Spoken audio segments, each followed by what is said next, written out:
Welcome everyone. I'm Admin1 of In the Effects. Today we're going over the latest few tracks by a local Boise band called Afrosonics. At least the latest that I'm aware of. Two of these I've actually heard live. In fact, I've had the good fortune to see this band live a few times and even meet them a couple of times. I've even had the good fortune to get to know one of them to a degree. So, in that regard, I might be a little biased, but I do genuinely believe that they are a good band with a pretty unique sound. It's a pretty eclectic sound, actually. It mixes elements of jazz, funk, Afro-Cuban, rock, etc. But it doesn't ever feel like any sort of arbitrary pastiche of things. It actually does sound like they're all coming at it from a very natural angle. You know, whatever it is any one of them contributes, genre-wise or really anything. As far as I'm aware, the only constant member right now from the beginning is Dio, the singer/band leader. I understand they've had some lineup changes over the years, and I've actually only gotten their first album from 2015 on CD. Got to rectify that, but nonetheless, I think they're also pretty good people. They've been playing different benefits around the Boise area for different causes or different needs. It seems like they have a pretty positive message of unity and diversity and the like. So for that reason alone, I think they deserve a chance. I'll put the link in the description. You can check them out. So this first track that I'm going to listen to, I don't know if I've heard it live before, actually. I don't think I recognize the track, The Anthem, which is a pretty regular title, so I'm sure I'll figure out within the first few seconds if I heard it before. But we'll see how much it differs between the live version and the studio version. Alright, let's start right now.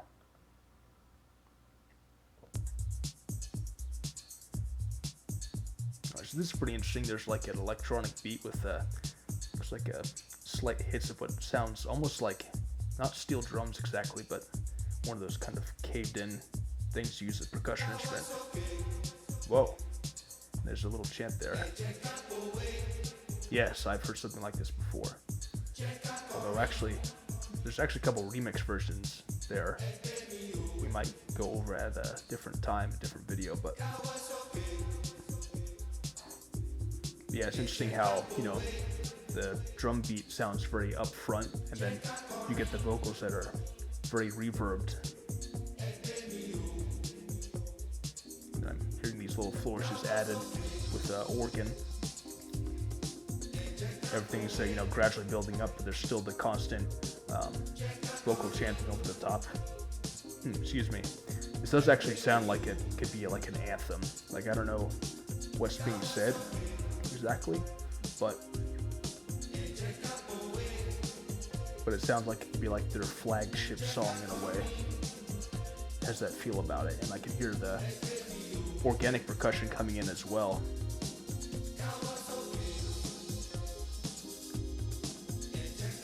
It's very well produced.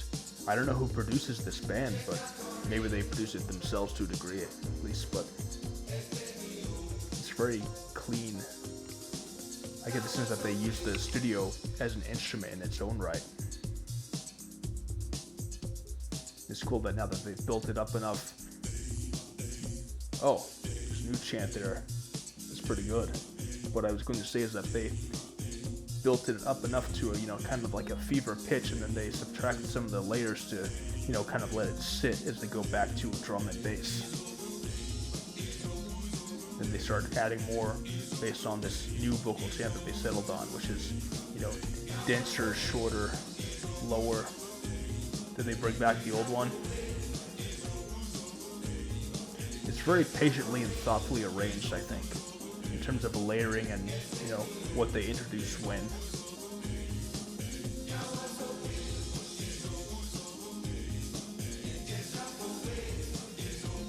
And I like that, they have these different vocal chants layered on top of each other that have, different rhythms and different lengths of pauses between the chants. Doing it again where they, let it build up and then subtract some of the layers to kind of let it sit, what just happened, let it sit, but then they throw in another thing that they didn't introduce before. Oh, here we go. Some nice drum soloing, basically. It's interesting here because I know they have two different percussionists, you know, a drum kit drummer and basically like auxiliary percussion. And it's interesting here because it sounds like it also blurs the line between acoustic and electronic, to where they might even sample some of the acoustic beats or rhythms and then kind of resample and chop them up. It's interesting because I was just about to say how this song feels like kind of a travel through different places, but in a coherent journey, and then I heard the singer Dio mention places like New York City. You know, he's listing off all these places, so, you know, I have to imagine that something about travel was inspiring for this piece.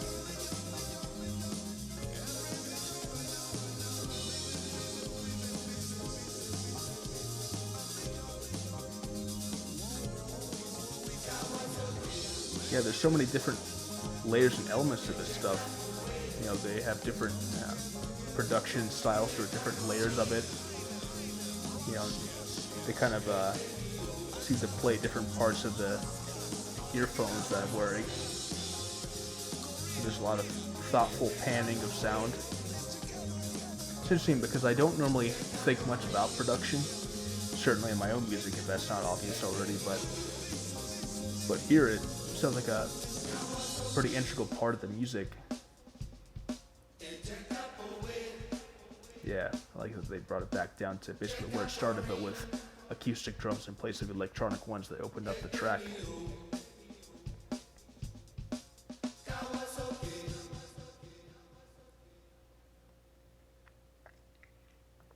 Yeah, that was fascinating. It goes to show how, you know, even though there is a link between the live versions and the studio versions, you get like different sides of the band's sound in each of them. Like neither is any more or less valid than the other per se. It's like a different kind of magic. You know, they do in one what you can't necessarily do in the other, but you know, it's still clear enough what song they're playing, if that makes sense. Because, you know, much of these songs I've mainly experienced live, and getting to hear them in the studio, in the recording, is pretty fascinating. For that matter, I would love to have been like a fly on the wall during the writing, arranging, recording sessions. I don't know who all was involved in the making of this stuff. I tend to assume that Dio, the band leader, writes most of it, but even so, it definitely sounds like a collective effort because there's a lot of like call and response. You know, each member brings their own style to it. They sound like they're listening to each other, which in a way they would have to because there's, I think, like 6 members of the band. You know, 2 percussionists, guitar, bass, 2 vocalists, a keyboardist. But yeah, I'm looking forward to hearing this one because this one I know I have heard live. From the Streets to the Mountains.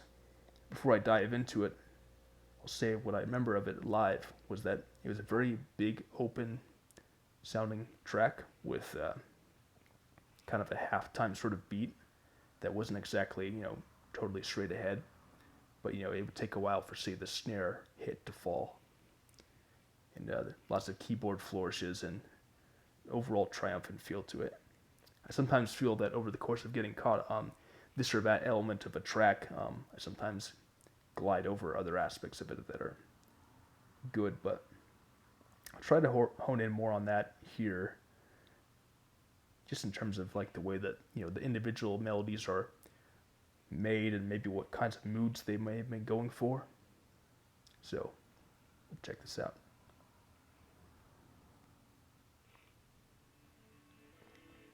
Yep. See, there again, there's a different element in the recording because I do remember the opening kind of wash of that organ or keyboard, but it sounds like they're sampling like a slight hit and then echoing and reverberating it out. And here are the vibes.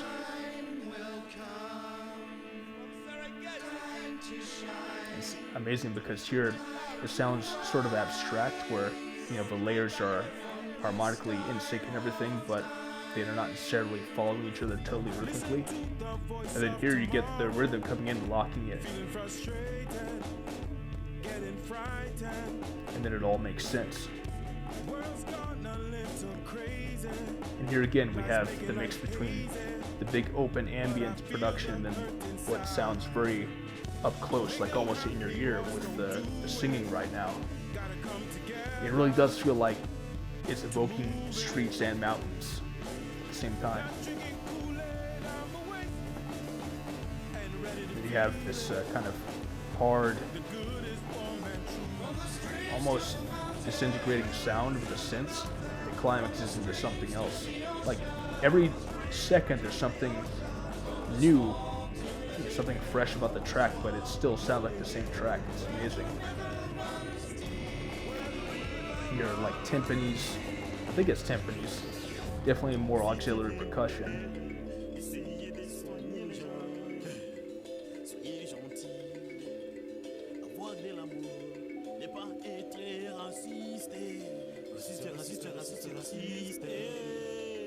Like some very complex vocal arrangements. Yeah, there's the other vocalist, Misty.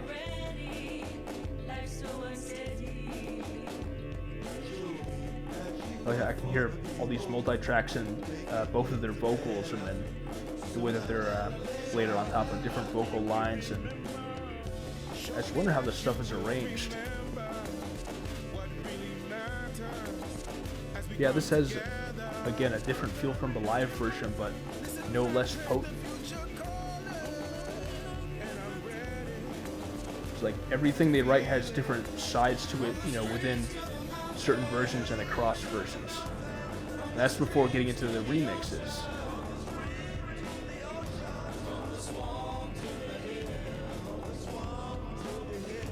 And what's incredible about it right now is that, you know, throughout the track there is a sense of, like I said, openness and almost like a triumphant, joyous feel, but, you know, there's, you know, little tinctures here and there of almost suspense in the vocal harmonies.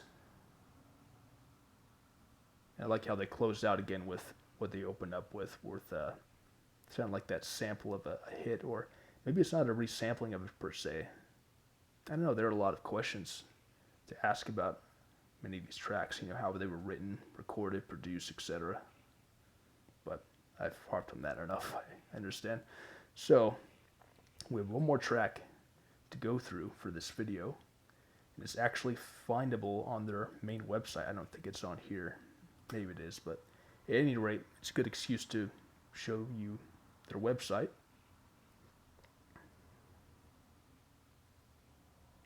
This track is called Monkey's Got the Mic, and it's a funny little diss on Trump. In fact, you can see here, and I think basically the hyperlink to their SoundCloud there, the images of Trump, but with certain pixel units comprised of various other people. I imagine politicians, though I can't make out exactly who because it's pretty small, but you can tell it's Trump. And so this one I remember had some kind of spiraling sounding keyboard lines where it sounded like a lot of notes were being played, almost like droplets of sound. And I would notice that they always seemed to really enjoy playing it, and we would often, you know, laugh a little bit, like especially towards the beginning, because at the beginning there's not much vocals, and then I think usually Dio and Misty would, you know, occasionally make brief little noises into the mic, like going ooh or monkey, and they would always laugh about it. You know, they always have a good time when they're playing on stage. So we'll see how much this tallies with my memory. Monkey. Yep. Right there, both of those things I just mentioned. And I hear two different kind of spiraling keyboard lines on both sides. It really does sound like droplets of sound. Almost like some, you know, rainstorm, but somehow, you know, structured and looped. It's cool that, you know, after that, they introduce, again, you know, a funky beat that locks everything in and gives it a definite feel, and then punctuated by the sudden horn hits.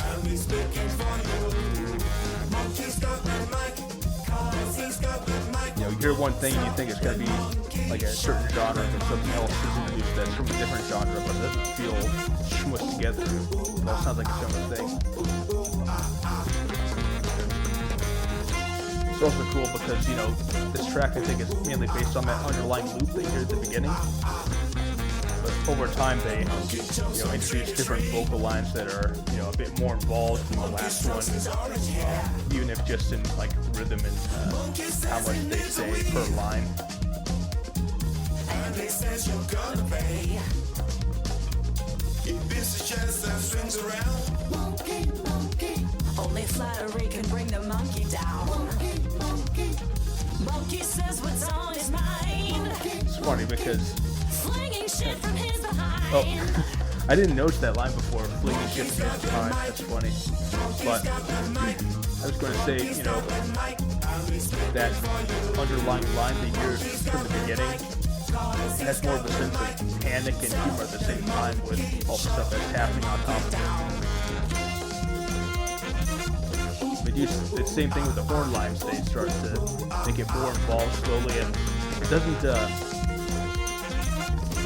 doesn't get more intense in a linear fashion, like they scale it back a little bit, they kind of trend towards, you know, like increasing madness, which is in keeping, I think, with the theme of the song. Make a room for the cleanup crew. Monkey's gotta go. I wonder how hard it must have been to play that keyboard line, or those keyboard lines. I wonder how much they're sampled. I should have paid closer attention live to how that was done. Monkey see, monkey do, monkey see, monkey do. Monkey's got the mic, monkey's got the mic, monkey's got the mic. I'll be speaking for you. Monkey's got the mic, cause he's got the mic. Stop the monkey, shut the monkey down. It's cool because you can feel, you know, all the layers slowly coming back that you were introduced to up to this point. And they start adding more stuff. Like I think about this time, they start adding more percussion too. Like I can definitely hear more of the drum kit fills. Yeah, see, this is right about where it starts to feel like it's almost like a simulation of going mad, but, you know, in a fun way. It's like they're both imitating what they're singing about and also doing like musical commentary of it at the same time. Translation and commentary. I mean, that synth line that's playing over the top that sounds almost demented. It kind of sounds like it blurs the line between synth and another horn line. Here we go. Excellent. More drum solos. You know how much I love making that sort of stuff. I wonder what it was taken between the two drummers / percussionists to work that out ahead of time and to also get it locked in. I mean, I know they can both play in time and everything and make a good rhythm, but I wonder what it's like to practice this synchronicity together and get down that coherent.